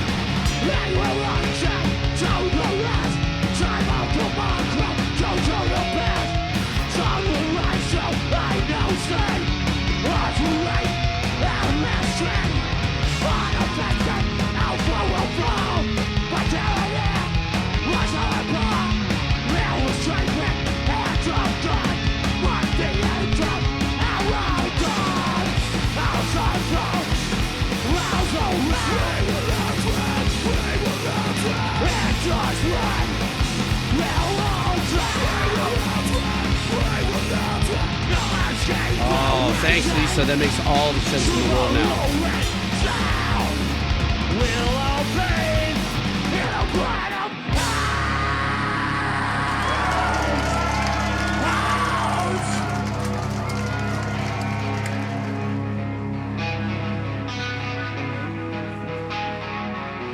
Oh, I'm really liking this.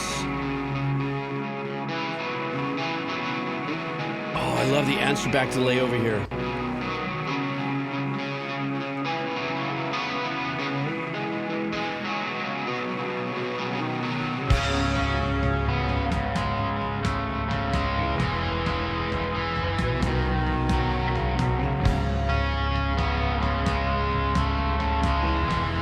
God, I'm really digging this section, man.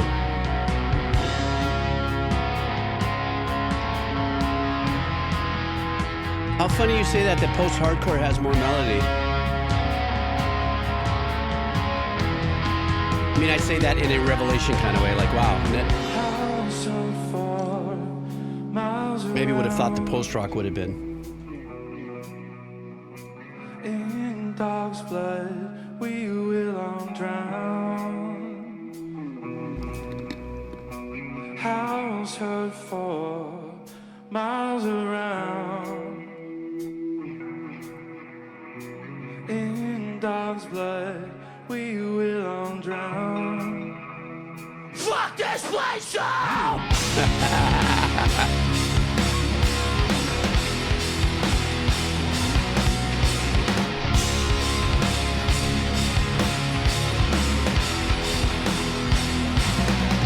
Dog's blood!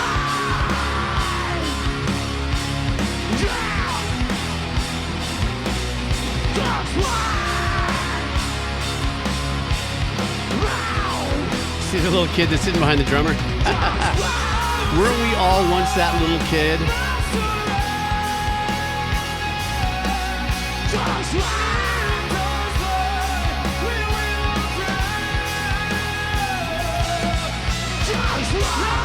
This guy's got a great, clear voice right here. Which one? Love his voice.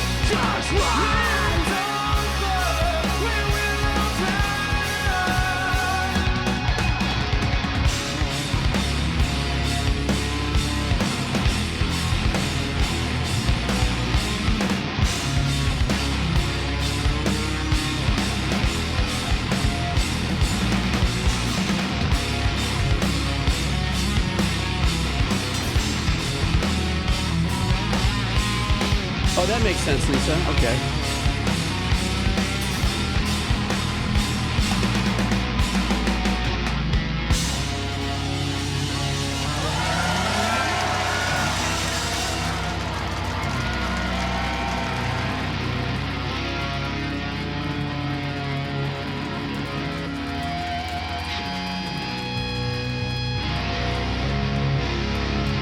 Boy back there. Hey, there's the kid. Finito. Tonto corazón, sí o no? I guess that is. That's it. Wow. Oh my gosh. First of all, the track was phenomenal. And Tonto corazón, muchas gracias para esta canción. Pero, I mean, for me, when I listen to music like this and I just don't understand it and I ask the right questions, you know, thank you both, Lisa. And for those of you that have kind of filled in the pukas there for me, because there are such little nuances. A shift, just a little shift in a nuance could take it to another genre or to a subgenre that I just don't have. Like, the bandwidth seems to be the term for me today, the bandwidth. Sometimes to sit there and try to do it. That's why I got to lean on you guys and go, help me with this. You know, what is this and all that. I was not after, when the clean vocals came in, Tonto Corazon, that one singer there has a phenomenal voice. Because he was also doing the darker tones too, and then the other guy, I think it was the bass player, also had an incredible darker tone voice, but it wasn't the growling, but it's just the more of their, you know, ballsier voice. But when this guy cleaned up his voice, was insane. I also love the fact that, like I said earlier, it's so funny because I had no idea. I've never seen this video. When I said that, check out the little kid behind the drums. You know, he's so wide-eyed and buggy, and he's so part of the experience, you know. And I caught that, and it ended up on him. So, yeah. So, you know, yeah. I barely speak Spanish. Yo hablo español, pero no. ¿Sabes qué? Yo hablo, pero yo tengo problemas porque no hay amigos para practicar. You know, hombres nada. So entonces, y mi familia no más. You know, the only people I used to speak Spanish with was my father and that extended part of the family. And since he passed away, I haven't had the opportunity to keep up with it. So, you know, I can speak a little bit. Right, Aman? We know enough now that we can go ahead and we can say some phrases, a couple dirty words, a couple things, you know. Mi sangre es argentino, so entonces, you know, mi palabras mal is, you know, pelotudo, huevón. You know, pinche cornudo, you know, lleva mil puta. Or what's the other one? Of course, the more favorite one is que lo parió. Ever since I was a kid, this I ever heard around the house was que lo parió, sin vergüenza, boludo, boludo. Boludo, pelotudo. ¿Cómo pelotudo? Es un boludo. No, huevón es un pelotudo. ¿Pero qué es huevón? Oh, es un pequeño pelotudo. ¿Pelotudo qué? ¿Cómo? ¿Cómo? No sé cómo. No sé. Huevón. All right, that's all I know of Spanish. I'm just saying. Thank you so much for that submission, Tonto Corazon. I really appreciate it. You know, that was a really fun listen. I do. Fifth American Spanish, European Spanish is so different. Yeah, we have different. Yeah, our accents are different. Yeah, beep beep. You know, that's definitely. That's the one thing I've known about, you know, my culture. Even though I don't know much about the Argentine culture because I spent most of my time here in Hawaii and. You know, my dad didn't really lean on teaching me a lot about the culture. But boy, do the Argentines know how to curse. And they can go on, you know. They can just go on. My uncle used to say a phrase that literally lasted about 18 seconds. Just one rolling curse after another. And then he would only take a break to take a sip of his espresso and say, igual. Puta que rapi. I mean, just, I was like, wow. Oh, well. I do miss it, though. I have to say, ¿qué carajo estás? ¿Qué carajo estás haciendo? Abre la puerta, cabrón. I miss it. I remember sitting around the table. I've told you guys this story. When my uncle and my father and myself would joust, we'd do the musical jousting. You remember that? You guys, I told you that? Where after dinner, we would just pull out paper and then make a staff. And then my dad would start off and he'll write a melody and pass it to my uncle, and he'd write a bass line and pass it to me, and I'd write something, and we don't pass it around. But it was all in Spanish, and it was hilarious. It was hilarious. You just had to be there, you know? We had dulce de leche, you know, queso con caca, I don't know, whatever we were eating. It was just a fun thing. We would just sit there, oh yeah, watch this. Oh yeah, you can't do that, man. You know? And then we'd all get up, and then my dad would take it to the piano and say, oh, this is fucked up. We had good times, good memories. Okay. Let's continue on. Next up, I'm going to do this one and take a short break, because that means I will be on the recorded angle of this, and then I'll take a short break and we'll continue on. So next up, actually is Lisa. Lisa Wolf. Let's see what Lisa wants us to check out. Okay. So let's see. Lisa wants us to check out, I think it's a band named Orange Goblin. The name of the song is Shine. And here's the message. Oh, speaking of stoner metal.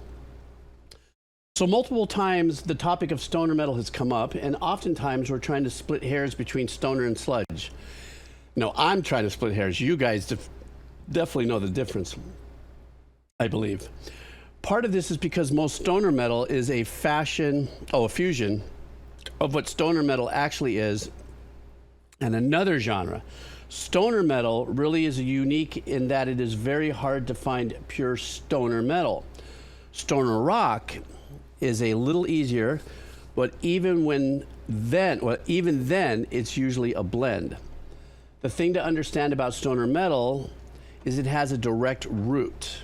The track Sweet Leaf by Black Sabbath, that is the sound at the core of stoner metal, with a riff style similar to Godzilla by Blue Oyster Cult and arrangements close to Space Trucking by Deep Purple. So here's a pure stoner metal band track that doesn't blend any of the other metal subgenres. This is what stoner metal sounds like without the addition of sludge, extreme vocals, or relying on ambient textures as a bass. Oh my gosh, I think I said that all correct. All right, let's do this. So Lisa Wolf wants us to listen to Orange Goblin. The name of the track is Shine. Getting into some real authentic stoner metal from what I understand.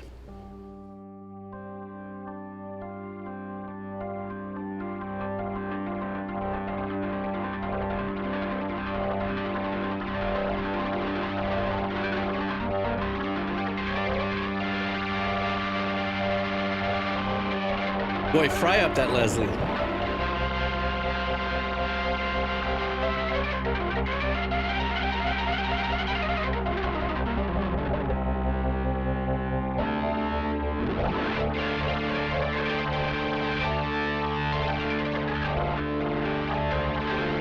So John Lord.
Giving me a little of the Dazed and Confused by vibes.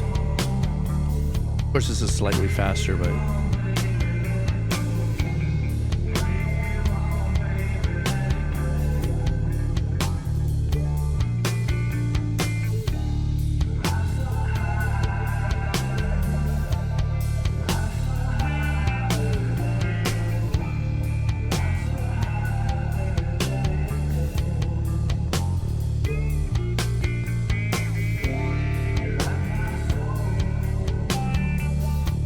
I love that the bass line and the guitar here are staying really tight in unison.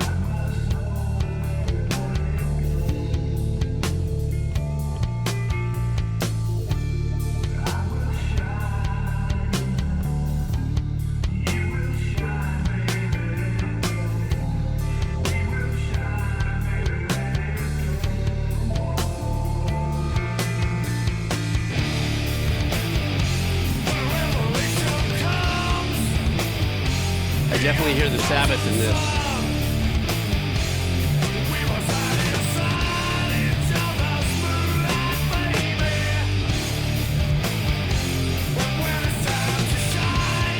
Yeah, Creep, there's definitely the Tool vibe there.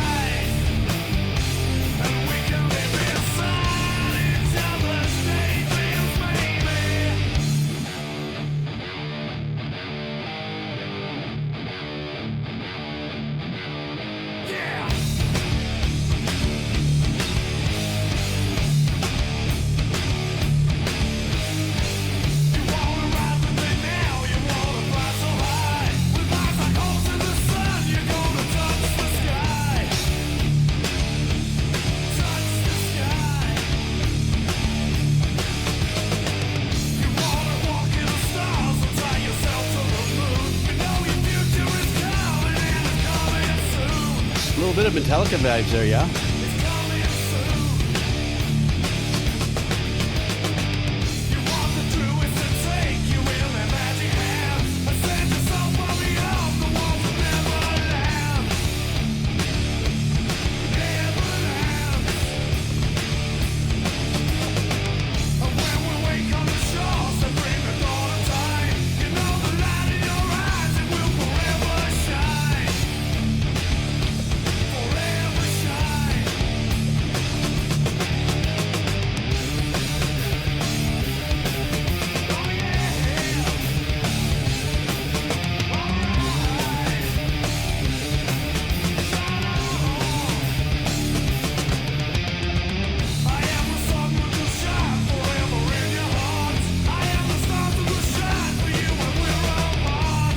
I think it's this little chord pattern right through here that's giving me the Metallica vibes here.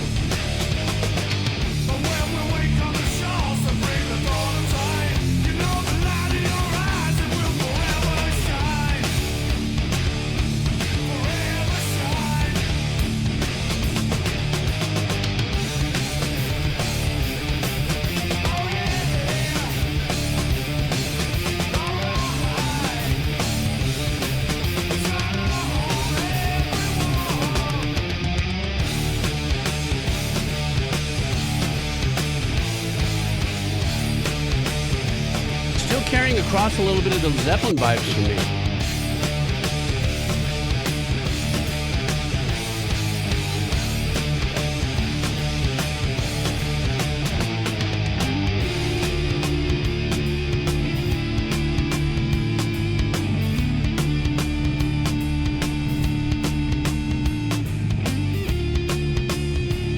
Oh, I love this part, man.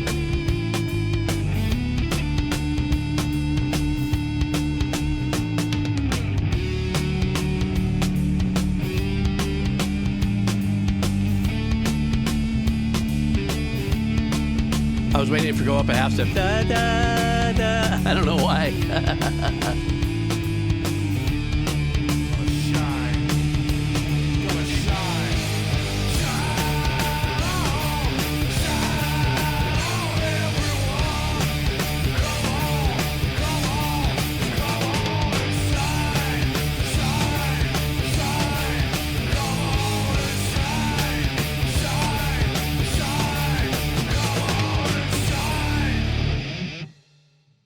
Dang.